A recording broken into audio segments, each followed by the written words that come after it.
Hello everyone, Tickless Academy of Maths YouTube channel में आप सभी का स्वागत है।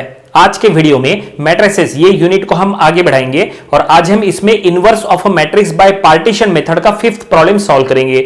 वैसे इसके पहले के सभी प्रॉब्लम्स और सभी टॉपिक स्टडी करने के लिए आज के वीडियो के डिस्क्रिप्शन में जाइए, वहां पे आपको इसके पहले के सभी टॉपिक्स के प्लेलिस्ट का लिंक मिल जाएगा। वो लिंक पे क्लिक करके आप आसानी से इसके पहले के सभी वीडियोस देख सकते हैं।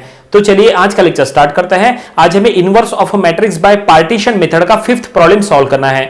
तो देखिए, जो प्रॉब्लम आज हमें सॉल्व करना है वो आपके सामने है। क्वेश्चन में क्या लिखा है हम पढ़ेंगे। क्वेश्चन में लिखा है find the inverse of the following matrix bye partition method. ये एक मैट्रिक्स दिया है 3x3 ऑर्डर का, हमें इसका इनवर्स फाइंड आउट करना है बाय पार्टीशन मेथड। तो चलो हम ये प्रॉब्लम सॉल्व करेंगे और ये प्रॉब्लम सॉल्व करने का टेक्निक बिल्कुल वैसा ही रहेगा जैसा हमने इसके पहले के प्रॉब्लम्स में यूज किए थे।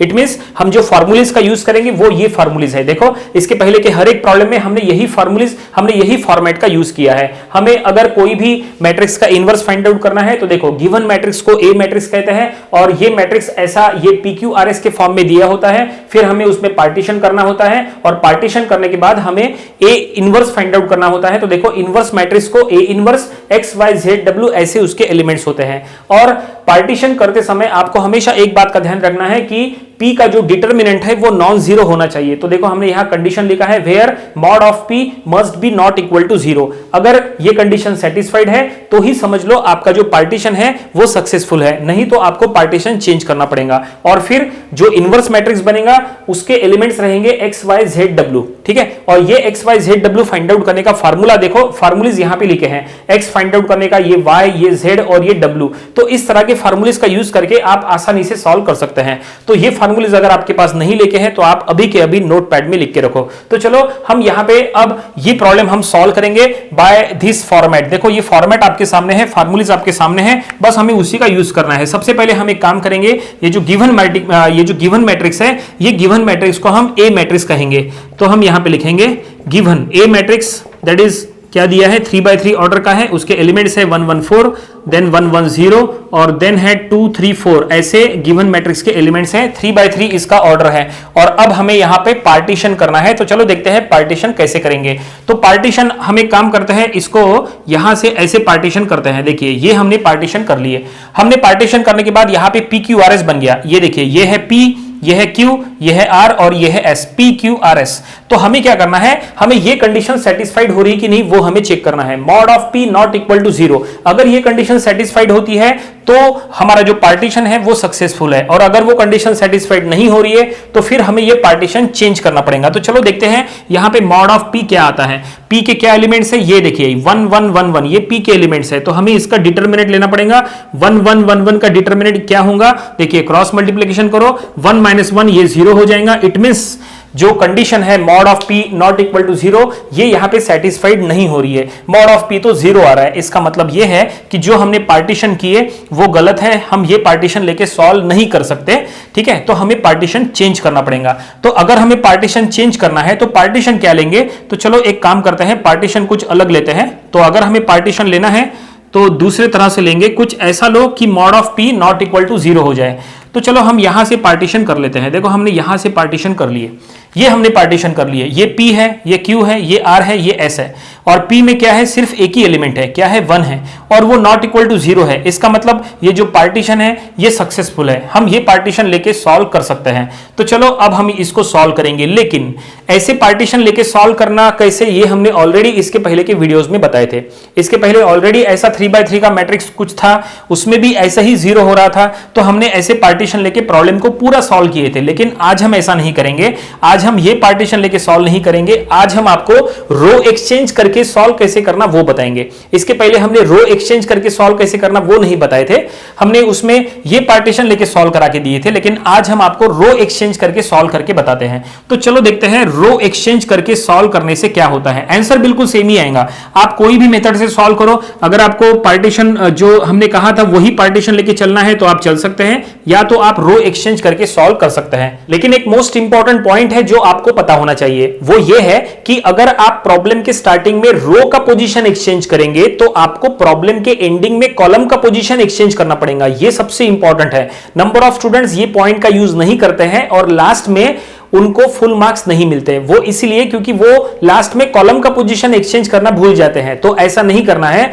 हमेशा ध्यान में रखो कि जब कभी भी आप प्रॉब्लम के स्टार्टिंग में रो का पोजीशन एक्सचेंज करते हैं तो प्रॉब्लम के एंडिंग में आपको कॉलम का पोजीशन एक्सचेंज करना ही पड़ेगा, तो ही वो प्रॉब्लम कंप्लीट माना जाएगा। तो ये पॉइंट आपको पता होना चाहिए। तो चलो अब हम प्रॉब्लम को कंटिन्यू करते हैं। तो रो अगर एक्सचेंज करना है तो कौन सा रो हमें एक्सचेंज करना है? देखो यहां पे 3 रो है, ये है रो 1, ये है रो 2 और ये है रो 3। तो हम एक काम करते हैं, हम रो 1 और रो 3 को एक्सचेंज कर लेते हैं। रो 1 के जगह रो 3 जाएगा और रो 3 के जगह रो 1 आएगा। तो हम यहां पे लिख लेंगे इंटरचेंज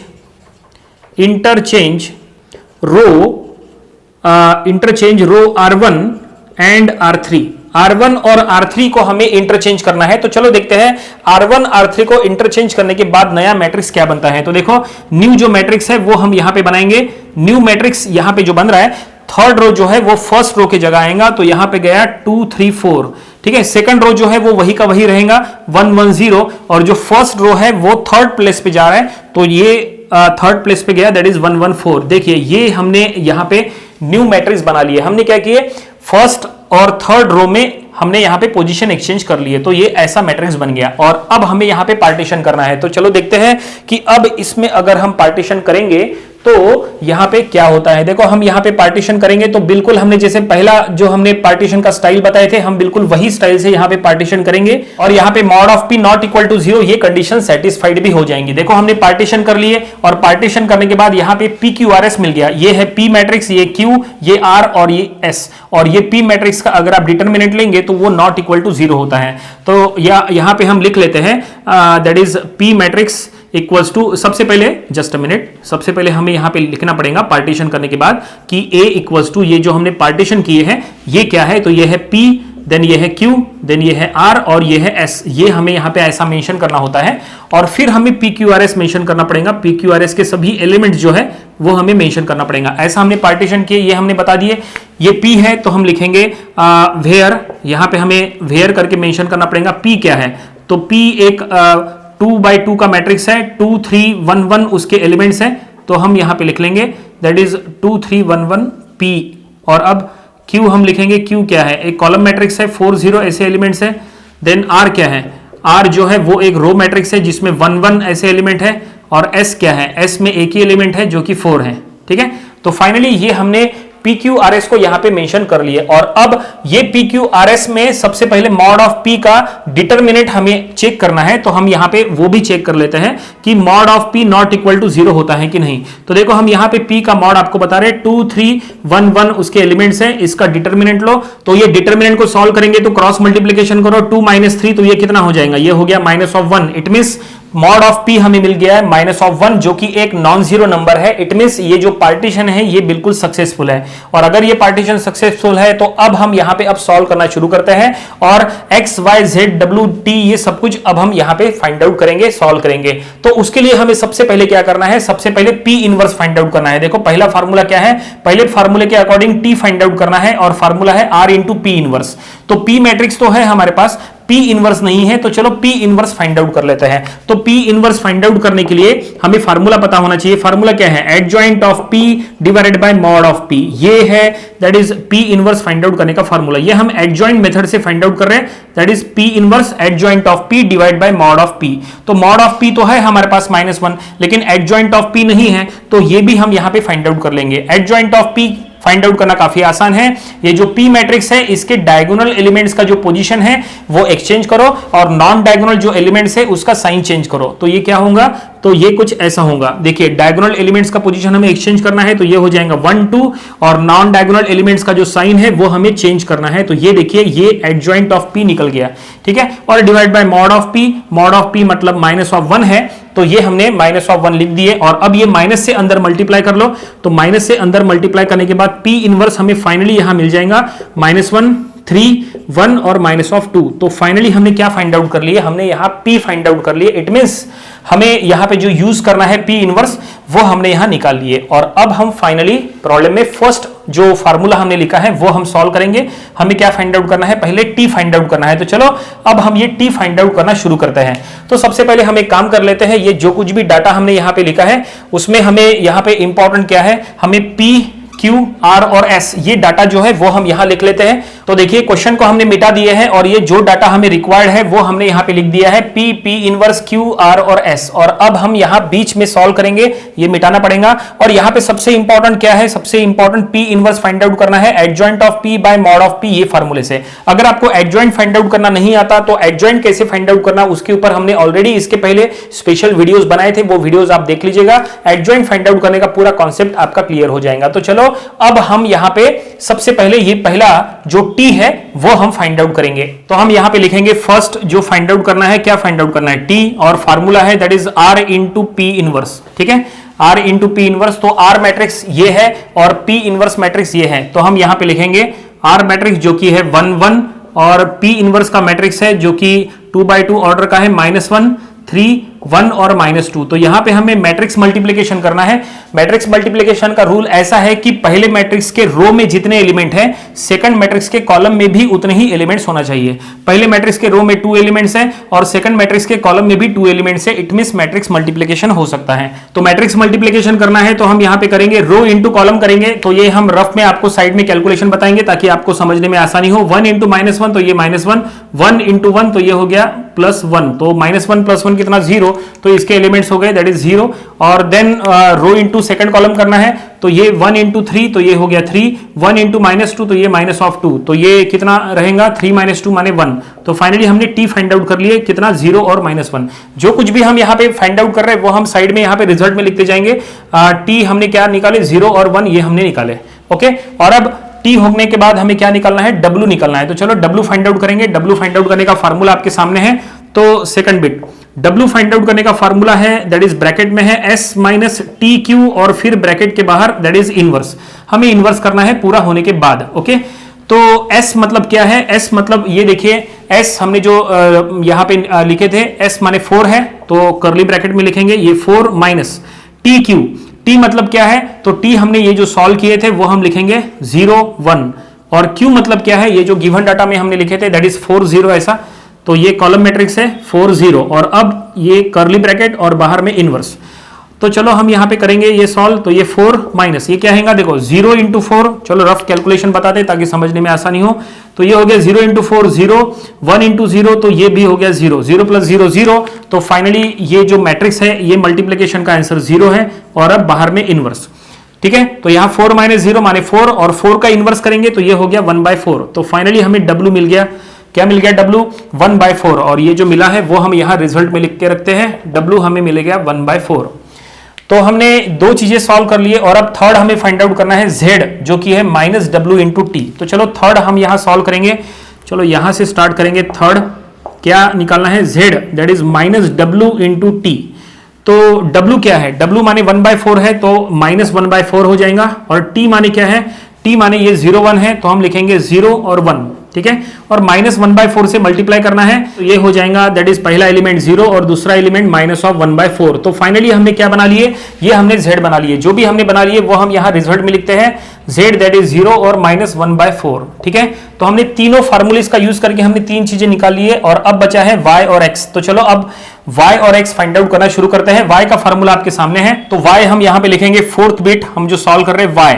तो y का फार्मूला है -p inverse into Q W. ठीक है, तो हमें सबसे पहले -p इनवर्स क्या है, देखिए ये p इनवर्स है तो हम यहां लिखेंगे मैट्रिक्स फॉर्म में -1 3 1 और -2, ये है p इनवर्स हमने लिख दिए। देन q क्या है, एक कॉलम मैट्रिक्स है तो वो हम लिखेंगे यहाँ पे q दैट इज 4 और 0। ठीक है, ये जो डाटा है यहां से हमने लिखे।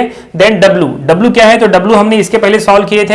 ये देखिए W है 1/4 तो हम यहां पे लिखेंगे इंटू 1/4 बाहर में। ओके, और अब ये मैट्रिक्स का मल्टीप्लाई करना है और फिर 1/4 से अंदर मल्टीप्लाई करना है। तो चलो देखते हैं क्या होता है। सबसे पहले तो -1/4 बाहर ले लो, ये माइनस है और यहाँ पे 1/4 है तो वो हमने बाहर ले लिए। ये दोनों मैट्रिक्स को मल्टीप्लाई कर लो। तो मैट्रिक्स मल्टीप्लिकेशन का रूल जैसा हमने कहा था, रो इंटू कॉलम करना है। तो रफ कैलकुलेशन हम आपको साइड में बताएंगे। -1 इंटू 4 तो ये हो गया -4, 3 इंटू 0 तो ये हो गया +0। तो ये क्या बचेगा, -4 + 0 यानी indirectly -4। Okay, then second row into column करना है। तो देखते हैं ये 1 इंटू 4 तो ये हो जाएगा 4। देन -2 इंटू 0 तो ये हो गया 0। तो ये कितना बचेगा 4। तो हम यहां लिखेंगे जस्ट 4।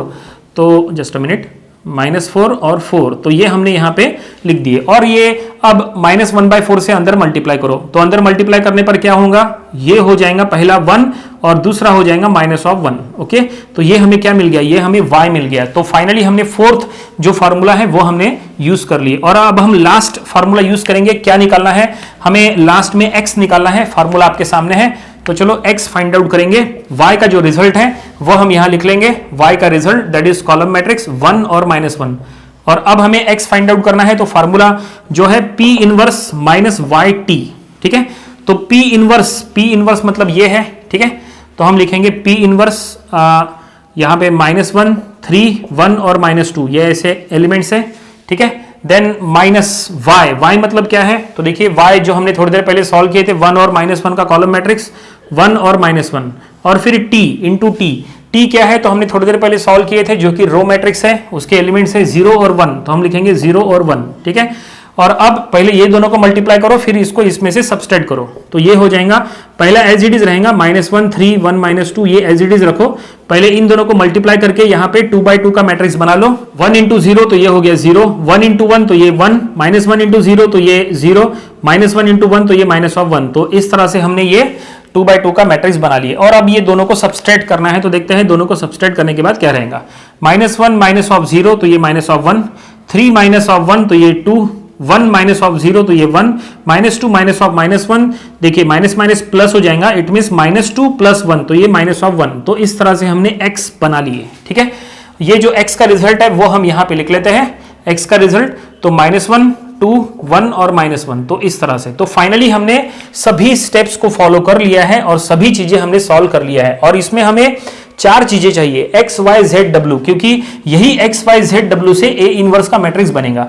तो ये देखिए, ये x, ये y, ये z और ये w, ये चारों चीजें यहां पे है। तो चलो अब इसके थ्रू हम A इनवर्स का मैट्रिक्स बनाते हैं। तो हम यहां पे लिखेंगे इनवर्स मैट्रिक्स। ठीक है, इनवर्स मैट्रिक्स हमें जो तैयार करना है दैट इज A इनवर्स, जो कि x, y, z, w के फॉर्म में रहेगा। x, y, z, w ऐसा हमने लिख दिए। और अब यहाँ पे बस एलिमेंट्स हमें रखना है, तो A इनवर्स इक्वल्स टू सबसे पहले x के एलिमेंट क्या है, -1, 2, 1, -1, तो हम लिखेंगे -1, 2, 1, -1, ये x के एलिमेंट्स हो गए। देन आफ्टर x के बाद y क्या है, तो ये एक कॉलम मैट्रिक्स है, तो इसके एलिमेंट है 1 और -1। ओके, देन z एक रो मैट्रिक्स है, 0 और -1/4 उसके एलिमेंट है। ओके, और फिर w एक कांस्टेंट नंबर है जो कि 1/4 है। ओके, तो फाइनली ये हमने A इनवर्स का मैट्रिक्स बना लिए। आपको लगेगा कि प्रॉब्लम यहीं पे कंप्लीट हो गया, नहीं, प्रॉब्लम कंप्लीट नहीं हुआ, प्रॉब्लम अभी भी इनकम्प्लीट है। आप कहेंगे कि कैसे, A इनवर्स फाइंड आउट करना था, A इनवर्स तो हमने फाइंड आउट कर लिए, नहीं, अभी भी इनकम्प्लीट है। वो इसीलिए क्योंकि याद करो कि हमने स्टार्टिंग में क्या किए थे, हमने स्टार्टिंग में फर्स्ट रो और थर्ड रो का पोजीशन एक्सचेंज किए थे, फर्स्ट और थर्ड रो का पोजीशन एक्सचेंज किए थे। जब आपने स्टार्टिंग में पोजीशन एक्सचेंज किए थे तो एक नया मैट्रिक्स बना था, फिर वो नए मैट्रिक्स का हमने ये A इनवर्स बना लिए। लेकिन अब हमें क्या करना है, हमें इसमें फिर से कुछ पोजीशन एक्सचेंज करना है। लेकिन किसका पोजीशन एक्सचेंज करना है, तो ध्यान से सुनिए कि पोजीशन किसका एक्सचेंज करना है। हमने स्टार्टिंग में रो का पोजीशन एक्सचेंज किए थे, तो यहां पे अब एंडिंग में कॉलम का पोजीशन एक्सचेंज करना है। हमने स्टार्टिंग में फर्स्ट और थर्ड रो एक्सचेंज किए थे, तो यहां पे फर्स्ट और थर्ड कॉलम एक्सचेंज करना पड़ेगा, तो फिर जो मैट्रिक्स बनेगा वो इनवर्स मैट्रिक्स हमारा फाइनल आंसर हो जाएगा। ठीक है, तो हम यहां पे लिखेंगे interchange first and third column. ठीक है, तो यहां पे फर्स्ट और थर्ड कॉलम का हमें पोजीशन एक्सचेंज करना है। यहां पे 3 कॉलम है, कॉलम 1, कॉलम 2, कॉलम 3, तो हमें फर्स्ट और थर्ड कॉलम का पोजीशन हमें एक्सचेंज करना है। तो यहां पे A इनवर्स जो है वो नया बन जाएगा। देखिए, थर्ड कॉलम फर्स्ट के जगह आ जाएगा, तो 1 -4 1/4, जस्ट अ मिनट, 1/4। सेकंड जो कॉलम है वो तो एज इट इज रहेगा, 2 -1 -1/4, और फर्स्ट जो कॉलम है वो थर्ड के स्पेस पे गया, तो -1 1 और 0। तो ये एक अब न्यू मैट्रिक्स बना है, ये है फाइनल आंसर। स्टार्टिंग में क्वेश्चन में जो गिवन मैट्रिक्स दिया था वो गिवन मैट्रिक्स का ए इनवर्स फाइंड आउट करना था, तो ये है वो ए इनवर्स जो हमें चाहिए और प्रॉब्लम यहीं पे कंप्लीट हो गया। उम्मीद करते हैं कि ये प्रॉब्लम आपको समझ में आया होगा। ये था inverse of a matrix bye partition method का प्रॉब्लम नंबर 5। इसके पहले जो हमने इसके 4 प्रॉब्लम्स लिए थे वो भी आपको स्टडी कर लेना चाहिए और इसके आने वाले वीडियोस में हम इसके और भी नंबर ऑफ प्रॉब्लम्स कवर करेंगे ताकि इसकी अच्छी खासी प्रैक्टिस हो जाए। इसके पहले के सभी प्रॉब्लम्स और सभी टॉपिक स्टडी करने के लिए आज के वीडियो के डिस्क्रिप्शन में जाइए, वहां पे आपको इसके पहले के सभी टॉपिक्स के प्लेलिस्ट का लिंक मिल जाएगा। वो लिंक पे क्लिक करके आप आसानी से इसके पहले के सभी वीडियोस देख सकते हैं। आपको अगर आज का वीडियो पसंद आया है तो आप इसे लाइक करिए, अपने फ्रेंड्स जिनको इसकी जरूरत है आप उनके साथ इसको शेयर करिए। कुछ डाउट्स है तो आप हमें कमेंट सेक्शन में पूछ सकते हैं और आपने अगर हमारे चैनल सब्सक्राइब नहीं किया है तो आप इसे सब्सक्राइब करिए ताकि इसी तरह के यूजफुल वीडियोस आपको हमेशा मिलते रहें। तो मिलते हैं नेक्स्ट वीडियो में। Thank you very much.